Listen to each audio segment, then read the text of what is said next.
aí, se você me perguntar, Juliana, é errado usar fulana de tal para imitar, para se inspirar? Eu vou só desmistificar também a questão do melisma, porque muita gente fala, nossa, eu não tenho voz para fazer melisma. E uma coisa, o primeiro fã, a primeira pessoa que precisa gostar daquilo que ouve é você mesmo.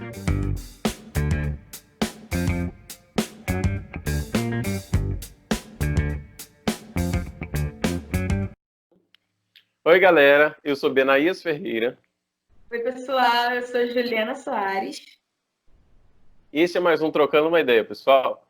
E no Trocando uma Ideia de hoje, nós vamos falar de identidade musical no Black. Então, Ju, já começo perguntando como eu posso criar a minha identidade musical no Black?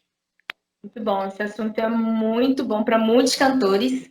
E a primeira coisa que eu falo, quando você quer criar uma identidade, está construindo uma identidade, é saber da onde que vem essa origem do Black Music. Da onde que vem o Black Music? Por que a gente gosta do Black Music? Por que o Black Music é tão venerado assim pelos que curtem esse estilo?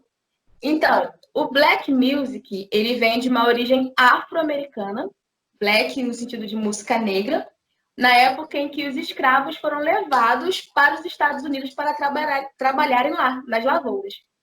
E nisso, os escravos, enquanto eles estavam trabalhando, eles tinham uma forma deles de se comunicarem. Que aí, ao longo do tempo, essa forma foi sendo musicalizada, vamos dizer assim. Então, a maneira como eles tinham de se comunicar, de se expressar em relação àquilo que eles estavam vivendo, era através da música. Daí vem essa música negra, essa questão de como que eles se utilizavam dessa ferramenta para se comunicarem uns com os outros. E daí isso foi se expandindo cada vez mais. Outras pessoas começaram a ouvir aquilo e falar, de onde que vem isso? De onde que vem esse som? Como que eles fazem isso? E uma das características principais do Black Music é essa questão da riqueza de notas. Muitos dizem a questão do melisma ou firula, que é a linguagem mais coloquial.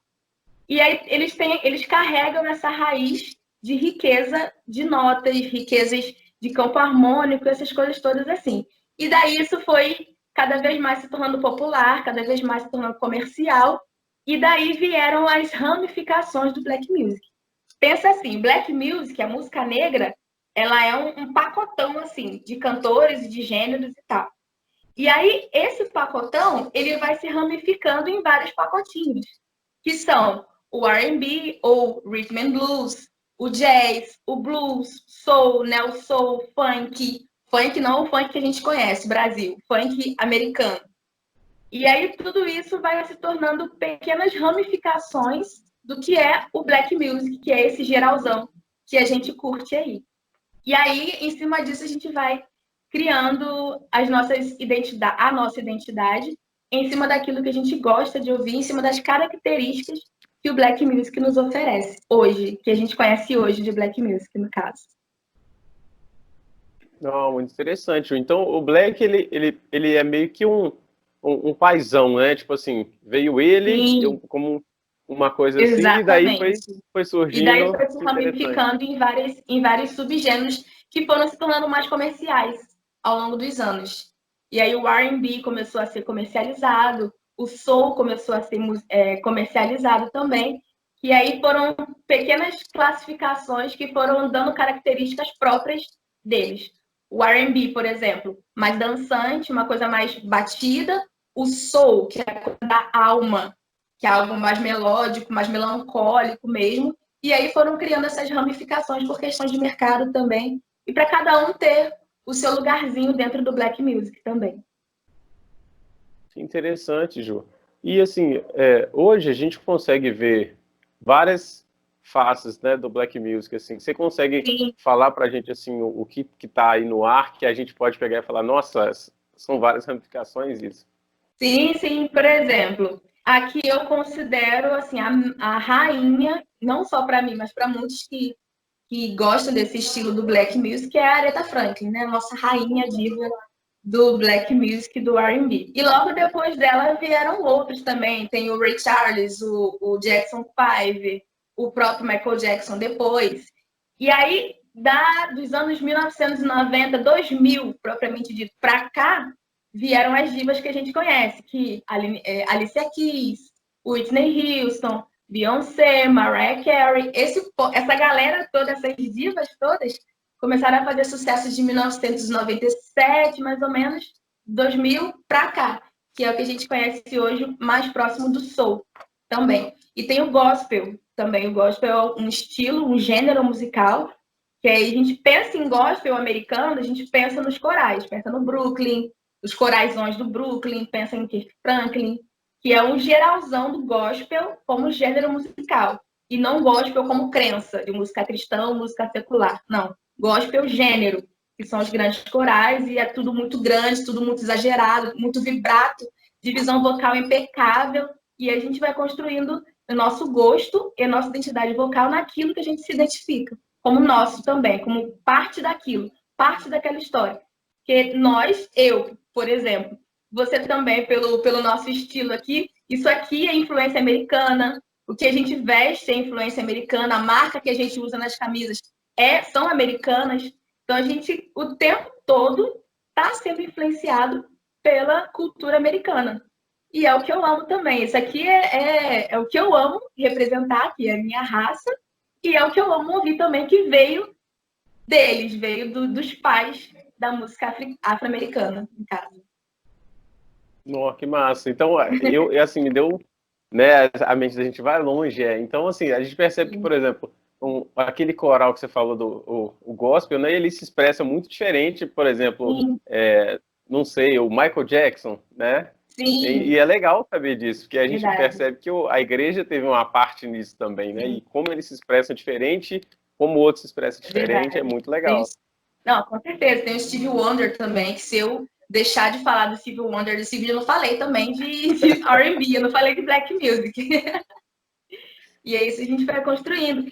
E aí entra na primeira questão de que você falou, como que a gente vai criar a nossa identidade vocal com isso? Primeira coisa é a gente se identificar com aquilo que o Black Music representa, com a história do Black Music. Eu, por exemplo, quando eu era mais nova, eu era fortemente influenciada pelas cantoras, pela Beyoncé, pela Celine Dion, pelas cantoras que eu já falei. Então, isso, ao longo da minha criação de identidade musical e vocal, eu tive forte influência delas. E aí, se você me perguntar, Juliana, é errado usar fulana de tal para imitar, para se inspirar? Eu usei duas palavras. Eu usei o imitar e o inspirar. Não tem nada de mais, não tem nada de ruim, é até saudável você se inspirar em pessoas que já fizeram história antes de você. Agora, a imitação, ela é uma réplica daquilo que é original. Pode ser até uma réplica exata, mas nunca vai ser a original. Se você olhar duas coisas, um original e um que é réplica, você pode até, de primeiro momento, confundir. Mas chega uma hora que o original sempre vai se destacar como original. E aí que entra o negativo da imitação. Sempre vão te ver como algo que não é original. Agora, quando você se espelha, quando você se inspira em cantores que já fizeram história antes de você e você se identifica com aquilo, não vejo problema nenhum. Até porque é muito, muito, muito difícil você criar alguma coisa completamente do zero. Se você pega um cantor hoje que faz sucesso, se você já tem uma história com a música, com outros cantores, você consegue perceber que aquele cantor que faz sucesso tem características que são parecidas e próximas de cantores que fizeram história antes dela. Isso é normal, isso é comum, que as pessoas vão se inspirando em vários cantores e aí vão criando o seu próprio estilo musical diante daquilo que ele é influenciado ao longo do tempo. Então, por ouvir por muitos anos, desde a minha infância, Whitney, Beyoncé, Mariah Carey, Celine Dion, Alicia Keys, por ouvir essa gama de cantoras, eu acabei desenvolvendo uma voz que é uma voz característica do Black Music, fora os corais, né, que a gente já conversou no vídeo anterior. O raiz coral, o próprio Kirk Franklin, que aí isso abre a nossa cabeça, a nossa mente, nosso ouvido musical para músicas corais também, que aí é onde surge a capacidade, a facilidade de divisão vocal. Então, tudo isso, quem é a Juliana hoje? A Juliana hoje é uma cantora black que tem fortes influências e inspirações a Whitney, a Beyoncé e todas as cantoras que eu já falei aqui agora. Mas eu continuo sendo Juliana Soares, e é essa que eu sou. Então, eu crio a minha identidade em cima disso, então eu meio carimbo a minha identidade vocal e vou em vista do que me representa, do que eu gosto de ouvir. E uma coisa, o primeiro fã, a primeira pessoa que precisa gostar daquilo que ouve é você mesmo. Então, se eu não gosto daquilo que eu ouço, a segunda pessoa vai ser difícil da segunda pessoa gostar daquilo que eu estou ouvindo se eu mesmo não estou gostando. Então, isso é muito importante na criação da sua identidade. Você gosta daquilo que você ouve? O que você ouve? O que representa? Aquilo que você canta representa o quê? E a partir desses questionamentos que é bom que a pessoa, que o cantor passa de si mesmo, a partir disso ele vai criando essa identidade e aquilo que representa para si. E é muito bom, é muito interessante essa construção da identidade em cima da técnica vocal. Muito interessante. E assim, já é uma grande dica que você deixa pra galera, né? Tipo, de o que você ouve, você reproduz, né? Que eu acredito que não dá para reproduzir nada que você não tenha ouvido, né? Não, com certeza. Isso é verdade. Isso não só para o black music também, né? Isso a gente pega também influências de outros estilos musicais. Eu tenho influências também de cantoras líricas, já que a minha formação é no canto, que eu estou em formação no canto lírico. Então eu tenho, por exemplo, a Jessie Norman como cantora lírica de inspiração. E a gente vai criando a nossa identidade em cima daquilo que a gente vai consumindo, daquilo que a gente vai agregando valores para nós mesmos. Entendi. Muito legal, Ju. Então, assim, eu percebo que uma dos principais fatores é ficar atento para isso, né? Você ouvir coisas que você quer reproduzir. Porque eu vejo muita gente que ouve algo, mas não tem nada a ver com aquilo que ele realmente quer. E quer um final diferente daquilo, né? Então, acho não tem que deve ser problema, mais não tem difícil. problema nenhum. Você identificar que não é aquilo, mas é outra coisa. Mas em algum momento vai bater com aquilo que você sente. Que eu sou exatamente isso, é aquilo que vem da alma. O rhythm and blues, o R&B, é aquilo também. Tem o ritmo, mas tem o blues, que é de tristeza, de melancolia, que é isso que significa o R&B. E o soul é aquilo que vem da alma, daquilo que vem de dentro de você, que é expresso com canções, com notas musicais e com ritmo também. Mas é, acima de tudo, aquilo que vem de dentro de você. E aí a gente vai criando a nossa identidade em cima disso. É um clamor, né? São o que os escravos faziam lá para se representarem, para se comunicarem. É o que a gente faz até os dias de hoje. Sim, é muito expressivo, né? É um gênero extremamente demais, expressivo, assim. Demais, exatamente. Ju, mas assim, por exemplo, eu vou dar um exemplo de mim. Eu consigo cantar black. Uma pessoa que está assistindo a gente aí, ela tem a voz. Existe uma voz. Primeiro eu vou perguntar, existe uma voz específica para cantar black? Existe uma voz específica, eu vou trocar por. Existe uma técnica específica para o black music? A técnica ou a voz, a gente pode pensar muito em ajustes. Existem ajustes específicos. Eu estou falando muito com X e S, eu estou numa mistura de X e S, meu Deus do céu. Mas eu vou. eu tô numa mistura de sotaques aqui, então vocês vão me acompanhando aí. Existe uma mistura, não dá para falar isso em S, uma mistura de ajustes vocais para isso acontecer. Então, quando eu uso um ajuste que favorece meu brilho, que é o que muitas cantoras têm de mais especial, que é o brilho, a potência vocal, a extensão vocal, a gente pensa na Mariah, a gente pensa naquele whistle maravilhoso dela, daquela extensão, o whistle, aquela voz de apito que ela faz. Então, a gente pensa em várias características. A gente pensa em ajuste para o agudo, a gente pensa em vibrato, a gente pensa em brilho nos ajustes do agudo, nas vozes agudas. Então, são ajustes específicos para determinadas vozes ou para determinadas, como eu posso dizer, músicas, em caso que elas estão cantando, que as divas estão cantando. Então, se você tem esses ajustes específicos, pode-se dizer que você tem voz para cantar black. É ajustar a sua voz para esse tipo de canto, para esse tipo de música. E aí, quais são os ajustes necessários para cantar black? O black music, uma das características principais que eu falei no início, a gente vai poder esmiuçar isso aqui melhor agora, são as notas exageradas, os melismas, o vibrato, apogiaturas, que são mais curtas do que os melismas, são mais fáceis de fazer. E aí a gente pode transformar uma música qualquer, seja ela popular, seja ela qualquer outro estilo musical, e transformá-la em black. É só a gente usar as características que são do black, que são fortes no black, e transformar elas em outras músicas também. Colocar elas em outras músicas também. E a gente pode começar a dar alguns exemplos aqui, se puder. Ótimo, ótimo. Vamos lá? Gente, tô fazendo esse vídeo separado aqui, porque na ligação, na chamada de vídeo, quando a gente vai cantar e tocar, tem uma interferênciazinha. Então, pra gente melhorar a qualidade e vocês entenderem melhor a questão dos ajustes, da diferença de ajustes, eu resolvi fazer esse vídeo separado, tá bom? Então vamos lá. Se a gente for pegar uma música popular brasileira e cantá-la como ela deve ser, e depois fazer umas adaptações para o estilo black, a gente vai notar umas diferenças bem significativas. Então vamos começar. No estilo como ela deveria ser, no estilo popular brasileiro, sem mostrar muita coisa, que é mesmo o estilo do MPB, que é algo mais solto e tal, mais simples. Então ela ficaria assim.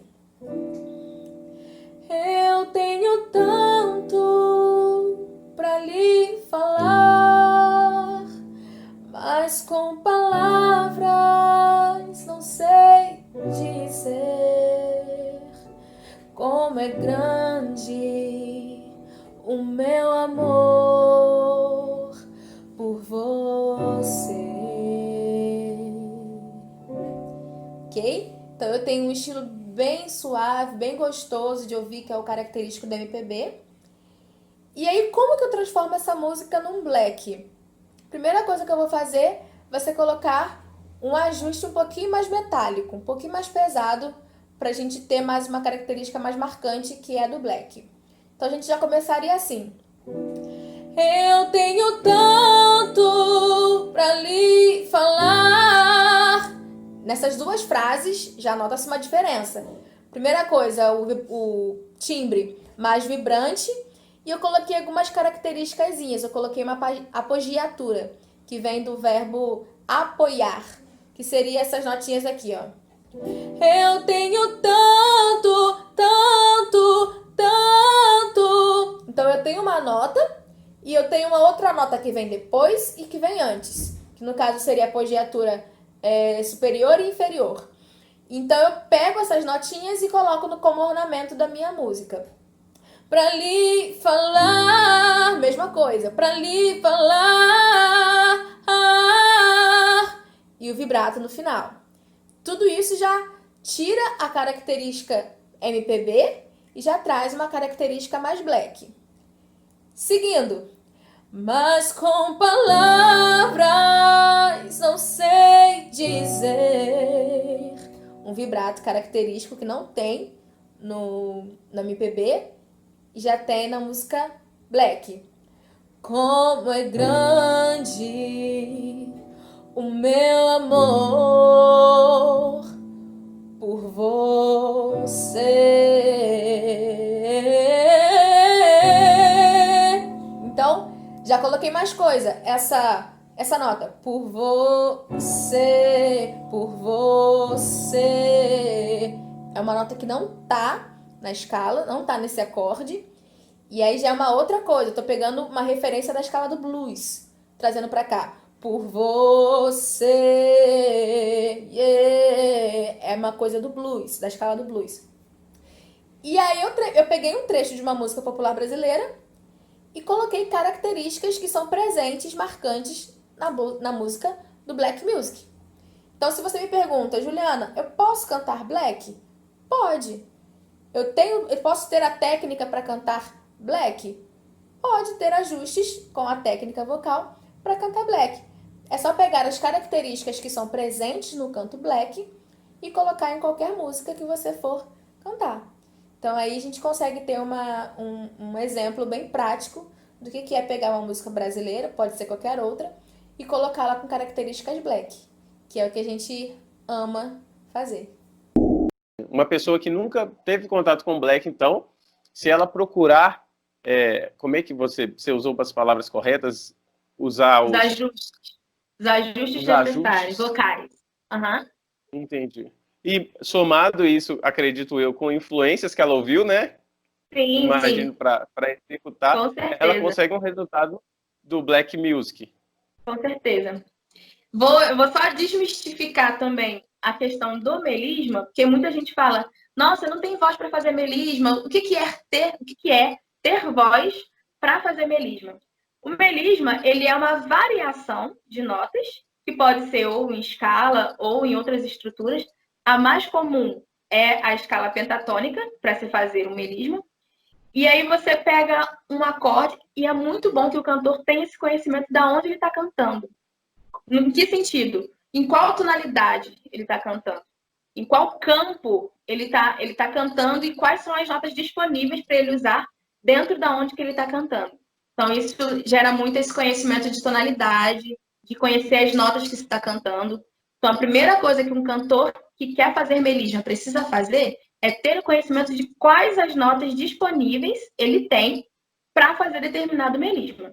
Não pode ser qualquer nota, não pode ser de qualquer jeito. De maneira geral, é pensado no início e depois o cantor acaba ganhando essa mobilidade da laringe para conseguir emitir as notas de maneira rápida, ágil, que é a característica do melisma. Então, uma pessoa que nunca cantou melisma, não queira correr antes de andar, antes de caminhar. Então, comece caminhando. O que é caminhar estudando melisma? Sabendo quais as notas eu tenho disponíveis para poder cantar. E não busca ter muita agilidade no início, busca aprender as notas. Daí, com o tempo, você vai ganhando essa mobilidade, flexibilidade da laringe, agilidade, perdão, da laringe, para poder emitir as notas de maneira rápida. Vou usar um outro exemplo. Uma música que é muito comum, que todo mundo tem que, quando canta essa música, tem que cantar esse melisma, porque faz parte da composição, é a música, por exemplo, da Beyoncé, Listen. Listen, crossroad. Então tem aquela parte. But now I've got it fine. É uma escala pentatônica. Então, por exemplo, o que é a escala pentatônica na música da Beyoncé?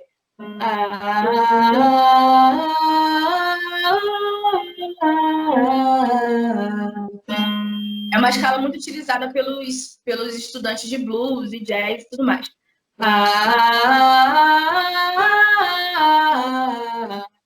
Essas são as minhas notas disponíveis naquela música, porque eu estou naquela tonalidade. Aí eu pego essa escala, que é a escala pentatônica, e faço. But now I've got it fine, fine. Vou repetindo. Até continuar a ficar, até chegar a ter um movimento que é rápido. Fine, fine, fine. E aí você vai construindo. Vai ter uma hora que vai ter mais erros do que acertos? Vai. Mas aí a probabilidade de acertos vai aumentando à medida que a de erros vai diminuindo. E não desista. Quer estudar melisma? Não desista.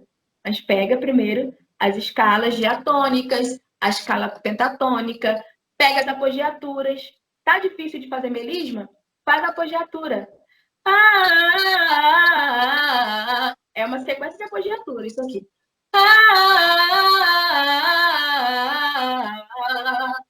Que aí você vai construindo em cima de uma apogiatura, que são pequenas notas, são notas curtas, porém eu estou repetindo progressivamente. Nesse caso, eu usei descendente, uma apogiatura que teve uma progressão descendente. Eu fui indo mais grave.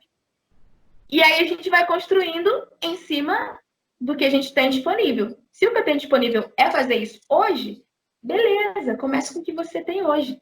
E aí, à medida que isso vai ficando mais tranquilo, vai ficando mais fácil de fazer, você vai aumentando o nível do que você está querendo buscar de melisma. E é isso, é a maneira como eu treino os melismas e as apogiaturas e tudo mais. Muito legal, Ju.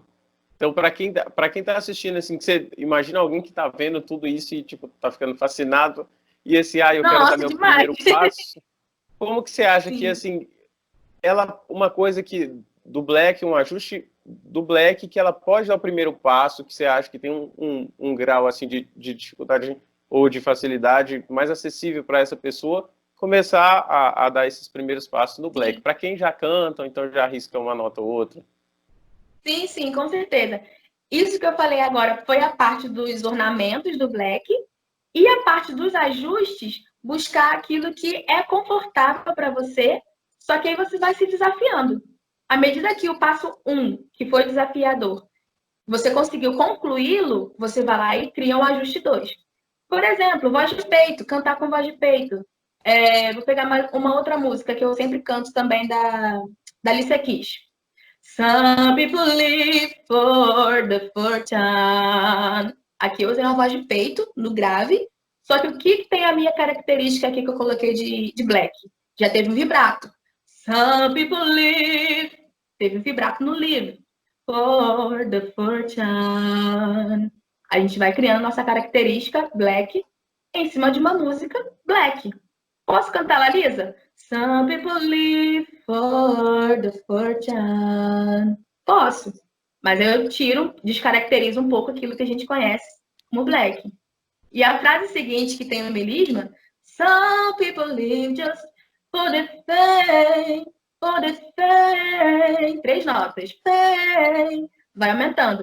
Some people live just for the fame. 5 notas. Some people live just for the fame. Já fez um pouquinho mais. Vai criando. E a partir do momento que você vai lá e faz. Some people live just for the fame. E vai criando. Entende? Mas precisa de um começo. Nem que esse começo sejam 3 notas. Esse começo precisa acontecer. E assim, Ju, como você faz, por exemplo, vamos supor, você vai fazer uma apresentação de uma música, você é uma cantora que já tem uma experiência, e tem a sua identidade musical no Black. Como que você faz para fazer assim? Pega uma música de alguém que já é do Black e fala assim, vou transformar essa música numa coisa, vou fazer a minha versão dessa música. Como que você faz assim para fazer as escolhas, ou então para falar assim, não, isso aqui eu achei mais legal, isso não. Como é que você acha que assim, as pessoas podem fazer isso? Sim. Primeira coisa que eu faço, caçar o YouTube. Gente, YouTube é o nosso melhor amigo. Porque a gente quer buscar, porque a gente quer cantar. Por quê? Tem a versão de estúdio daquela música. Toda música vai ter a versão de estúdio, que foi gravada, bonitinha e tal. E tem as versões ao vivo. Eu amo pegar as versões ao vivo das músicas. Porque aí eu vou vendo que aquilo que ela faz, ou ele faz no estúdio, vai ser diferente do ao vivo. E eu vou lá e gosto mais daquilo que ela fez no ao vivo do que ela fez no estúdio. Daí eu vou pegando outras cantoras fazendo a mesma coisa. Daí eu, no meu estudo, vou lá e bolo outra coisa diferente. E daí eu crio uma única versão que é minha. Que não vai ser tirada do zero, porque os arranjos já existem. Mas tem um pouquinho do arranjo do estúdio, um pouquinho do arranjo do ao vivo, um pouquinho do arranjo de outra pessoa fazendo, um pouquinho do arranjo do que eu criei no meu estudo. E vou criando a minha própria interpretação daquela música. Então, 3 coisas principais. YouTube, a versão do estúdio. YouTube, a versão ao vivo e o que os outros cantores fazem dela. E a versão daquilo que eu crio, daquilo que eu acho que é bonito, do que eu faço no meu estudo. E aí eu crio uma própria interpretação. Fora aquilo que vem direto do palco, né, gente? Que a gente não ensaia antes, não é premeditado, e a gente vai lá e faz. Eu não sou a melhor pessoa para fazer isso. Eu sei quais são as minhas limitações, sei no que eu sou boa e sei naquilo que eu tenho aquela limitação ainda. E eu não me arrisco a fazer tanta coisa se eu não estudei antes. Tem gente que vai lá na tora e faz. Eu sou, parabéns, eu admiro demais a gente que faz isso. Mas eu não sou a melhor pessoa. Eu prefiro deixar aquilo que é do ao vivo mesmo, até faço. Mas não me arrisco a fazer grandes coisas ao vivo.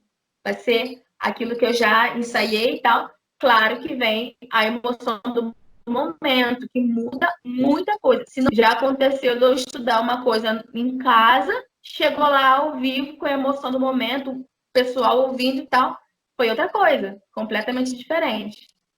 Então, tudo vai depender do quanto que você se entrega na música quando você está cantando alguma coisa ao vivo, qualquer coisa ao vivo. O que mais vai valer não vai ser o que você estudou em casa, o que você estudou no YouTube, vai ser o quanto que você se entregou naquele momento que você tinha o microfone na mão e a mensagem na mão para poder transmitir a mensagem para alguém. E é isso que mais importa, você sempre transmitir alguma mensagem para aquele que está ouvindo, que é o nosso público. Legal, Ju. Nossa, são várias dicas aí, né? Eu acho que o pessoal pode assistir esse vídeo com o caderninho e ir escrevendo tudo que está sendo falado. Sim, sim. Eu espero que seja de muito útil para vocês. Sim. Ju, uma vez eu escutei uma coisa, eu não sei se é verdade, é saudável, mas eu queria ouvir a sua opinião. Uma pessoa dando uma dica de quando o melismo é muito rápido, no YouTube tem aquela opção de passar mais devagar a música e você consegue escutar Sim. as notas. Sim. Você já fez isso alguma vez? Ou já viu alguém fazendo? Já mesmo. Quando eu não tenho YouTube, eu tenho teclado. E aí no teclado eu sei quais notas eu preciso usar, eu posso usar, e vou treinando a agilidade. A agilidade, ela pode ser ou natural mesmo, conheço pessoas, cantores mesmo, que tem isso natural, não sabe nada de técnica, não sabe nada de música, veio de um lugar simples. Igrejas, por exemplo, que eu tenho muito contato com músicos de igreja, vieram de igrejas simples, quando abre a boca faz um melismo que eu penso, mano, de onde que você aprendeu isso? E a pessoa vai falar, o cantor vai falar, não sei, eu só faço. Então tem essa questão do melisma que é natural e eu aplaudo pra caramba quem tem esse tipo de som dentro de si mesmo e tem aqueles que vão construir esse melisma ao longo do tempo. Então, se existem ferramentas que te ajudam, e se o YouTube, a versão de tirar a velocidade, é uma dessas ferramentas, nossa, eu super apoio, não sou contra nada. Desde que o resultado final seja fazer melisma e você chegue nesse resultado, as ferramentas que estão disponíveis a gente pode usar. E eu utilizo muito delas também. Legal, Ju. Você falou uma coisa interessante, essa das pessoas que fazem e às vezes não sabem o que estão fazendo. A gente vê na música, em outras artes também, outras coisas. Mas, assim, nesse exemplo que você usou, o que você acha que essa pessoa... Você acha que é porque ela escutou aquilo de algum lugar e ela pegou aquilo, ou então já isso veio da cabeça dela, essa questão de fazer melisma, sem mesmo saber que ela está fazendo notas e escalas e coisas do tipo? Eu acredito que os dois podem acontecer. Porque pode ser que tenha influência, sim, do que é.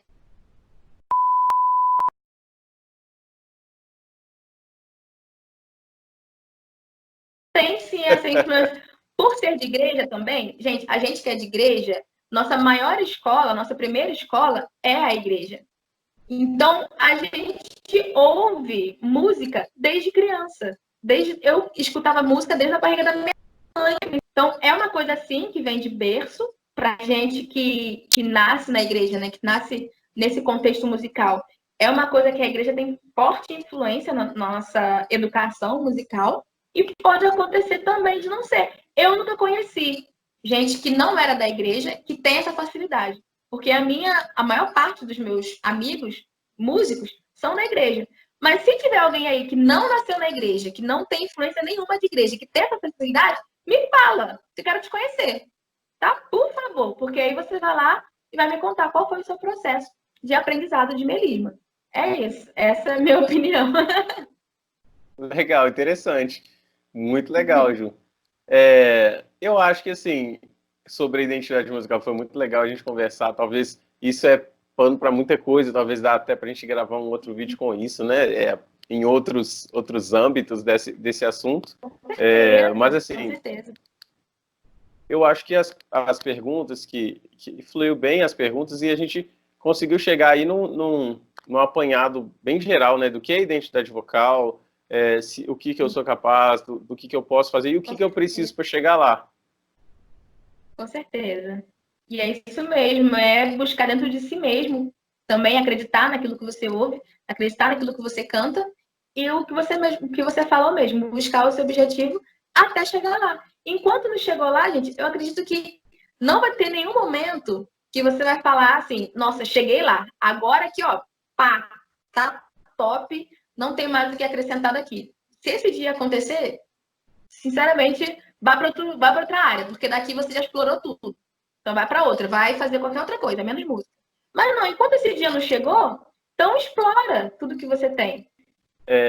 Galera, esse foi o nosso conteúdo, né, sobre a identidade musical. Meu nome é Benaís Ferreira. E meu nome é Juliana Soares.